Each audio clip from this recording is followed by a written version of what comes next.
Hey, hello guys, welcome and welcome back to my new mini blog. So it ମୁଁ ready ହେଇକି ସକାଳୁ ବାହାରିଲି ଭୁବନେଶ୍ୱର। ତ ଏଇଠି ମୋ ବସ୍ ଆସିଲା ପରେ ମୁଁ ଚଢ଼ି ଯାଇଥିଲି। ଆଉ ବାହାରେ ଏତେ ଜୋର କୁହୁଡ଼ି ମାନେ କିଛି ବି ଦେଖା ଯାଉନଥିଲା। ତଥାପି ମୁଁ ଯାଇକି ପହଞ୍ଚିଲା ବେଳକୁ ଭୁବନେଶ୍ୱରରେ ଏଇଠି ସୂର୍ଯ୍ୟ ପଳେଇ ଆସିଲେ, ତ ଖରା ବି ପଳେଇ ଆସିଲା, ଟିକେ ଦେଖା ମାନେ କ୍ଲିଅର ଦେଖା ହେଉଥିଲା। ତାପରେ ଏଠି ମୁଁ ଶଙ୍ଖ ଭବନ ପାଖରେ ଆଉ ଗୋଟେ ବସ୍କୁ ୱେଟ୍ କରିଥିଲି। ଆଉ ଗୋଟେ ବସ୍ ଆସିଲା ପରେ ଫାଇନାଲି ମୁଁ ଯାଇକି ପହଞ୍ଚିଥିଲି OUTR କଲେଜରେ। OUTRର ପୂର୍ବ ନାଁ ଥିଲା CET କଲେଜ। ଆପଣମାନେ ସମସ୍ତେ ଜାଣିଥିବେ, ଏଇଟା ଯେହେତୁ ଟପ୍ ଗଭର୍ଣ୍ଣମେଣ୍ଟ କଲେଜ, ତ ଅଲମୋଷ୍ଟ ସମସ୍ତେ ଜାଣିଥିବେ। ତ ଏଇଠି ଫାଇନାଲି ତାଙ୍କ କ୍ୟାମ୍ପସ୍ର ଫ୍ରଣ୍ଟର ଭ୍ୟୁଜ୍ କିଛି ଏମିତି ଥିଲା CET କଲେଜର। ଦେନ୍ ଏପଟେ ବହୁତ ହି ପହଞ୍ଚିଲା ପରେ ଗୋଟେ ବଡ଼ ମାନେ ତାଙ୍କର ଫିଲ୍ଡ ଦେଖିବାକୁ ପାଇଲି। ତ ଫିଲ୍ଡର ଲେଫ୍ଟ ସାଇଡ଼୍ ଦେଇକି ମୁଁ ଯାଇଥିଲି ତାଙ୍କର ଆଡ଼ମିସନ୍ ବ୍ଲକ୍କୁ। ଆଡ଼ମିସନ୍ ବ୍ଲକ୍ ଖୋଜିବାରେ ଗାଇସ୍ ମୋତେ ଅଲମୋଷ୍ଟ ଅଧଘଣ୍ଟେ ଲାଗିଲା, କାହିଁକିନା ମୁଁ ଜାଣିଥିଲିନି, ଯେହେତୁ ମୁଁ ନୂଆ ଥିଲି।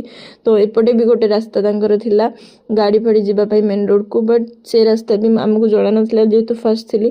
ତଥାପି ଆମେ ପଚାରିକି ଯାଇକି ଫାଇନାଲି ପହଞ୍ଚି ଯାଇଥିଲୁ ତାଙ୍କର ଆଡ଼ମିସନ୍ ବ୍ଲକ୍ ପାଖରେ। ତ ଏମିତି କିଛି ତା'ର ଆଡ଼ମିସନ୍ ବ୍ଲକ୍ର ଫ୍ରଣ୍ଟର ଭ୍ୟୁଜ୍ ଥିଲା, ଆଉ ପାର୍କିଂ ଏରିଆ ବି ବହୁତ ବଡ଼ ଗୋଟେ ଥିଲା। ତ ଅଲମୋଷ୍ଟ ଭଲ ହିଁ ଲାଗିଲା ନେଚର ଭ୍ୟୁଜ୍।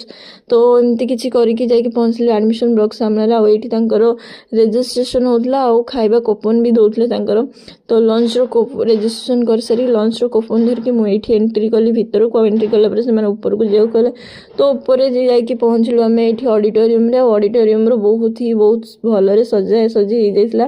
ଆଉ ସମସ୍ତେ ଆସି ବି ଯାଇଥିଲେ, ଯେଉଁମାନେ ବି ମାନେ ଅଛନ୍ତି, ଯେମିତିକି OUTRରେ ଭାଇସ୍ ଚାନ୍ସଲର୍ ହେଲେ, ପ୍ଲେସମେଣ୍ଟ ସେଲ୍ ହେଲେ, ତ ସମସ୍ତେ ଅଲମୋଷ୍ଟ ଆସିଯାଇଥିଲେ। ତ ତାପରେ ଏଇଠି ମ୍ୟାମ୍ ଜଣେ ଆଙ୍କରିଂ ଷ୍ଟାର୍ଟ କଲେ। ଆଉ ତା ଭିତରେ ଆମେ କିଛିଟା ଫ୍ରେଣ୍ଡସ୍ ମାନେ ମିଶିକି ଫଟୋଜ୍ ଉଠାଉଥିଲୁ ଏଇଠି ଭିତରେ। ତାପରେ ଏଇଠି ତାଙ୍କର ସମସ୍ତେ ଉପରକୁ ଯାଇଥିଲେ। ତ ଫାର୍ଷ୍ଟ ତାଙ୍କର ସ୍ପିଚ୍ରୁ ଆରମ୍ଭ ହେଲା। ଏଇଠି ଯିଏ ବର୍ତ୍ତମାନ ସ୍ପିଚ୍ ଦେବାକୁ ଆସିଲେ ସେ ହେଲା ତାଙ୍କର OUTRର ଭାଇସ୍ ଚାନ୍ସଲର୍। ତ ସେ ଫାର୍ଷ୍ଟ ସ୍ପିଚ୍ ଦେଲେ। ଦେନ୍ ତାଙ୍କର ପ୍ଲେସମେଣ୍ଟ ସେଲ୍ର ଯିଏ ଅଛନ୍ତି ସିଏ ବି ଦେଲେ। ଦେନ୍ ବଜାଜର ଯିଏ ହେଡ଼୍ ସିଏ ବି ଦେଲେ। ତ ଏମିତି ଦେଲା ପରେ ସେ ମ୍ୟାମ୍ ସରିଗଲା। ତାପରେ ଆସିକି ଏଇଠି ଆମକୁ ପିଲାଙ୍କର କନଫିଡେନ୍ସ ବଢ଼ାଉଛନ୍ତି, ମୋଟିଭେଟ୍ କରୁଛନ୍ତି, କିଛିଟା ଟିପ୍ସ ଦେଲେ ଇଣ୍ଟରଭ୍ୟୁର।